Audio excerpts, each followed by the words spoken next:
তোর কারণে আমার রাজু আজ লাশ হয়ে খাটিয়ায়, আর তুই আসছিস ওর লাশ কাঁধে নিতে। আমি রাজুর লাশ কাঁধে নিয়ে যাব। পৃথিবীতে সবচেয়ে বড় কষ্ট কি জানিস? জানিস?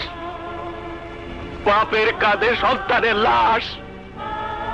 সেই লাশ আজ তুই আমার কাঁধে দিছিস। তোর জন্য রাজুর লাশ আজ আমার কাঁধে উঠবে। এই চেয়েছি কি দেখিস? কি ভাবছিস? এই ভাবছিস রাজুর মতো কবে আমি খাটিয়ায় লাশ হয়ে শুয়ে থাকবো? তাই ভাবছিস? গুন্ডারা ঠিকই একদিন আমাকে মেরে ফেলবে। সেদিন বেশি দূরে না। আগুন, তোর কারণে গুন্ডারা আমাকে খুন করে ফেলবে। আগুন, একটা কথা মনে রাখিস, মৃত্যু আমার যেভাবেই হোক না কেন, আগুন, তোর একটা কথা বলে রাখি, আমার মরার পরে তুই আমার লাশ কাঁদে নিবি না। তুই আমার লাশ ছুবি না। তুই আমার লাশ ছুবি না। বাবা, আমি তোমার হতভাগ্য সন্তান।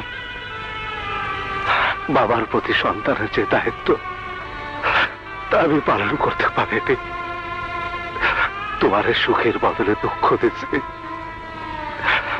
কিন্তু যে তোমার সুখী করতে পারত, তোমার মুখে হাসি ফুটাতে পারত, সেই রাজু আজকে লাশ হইয়া খাটিয়া।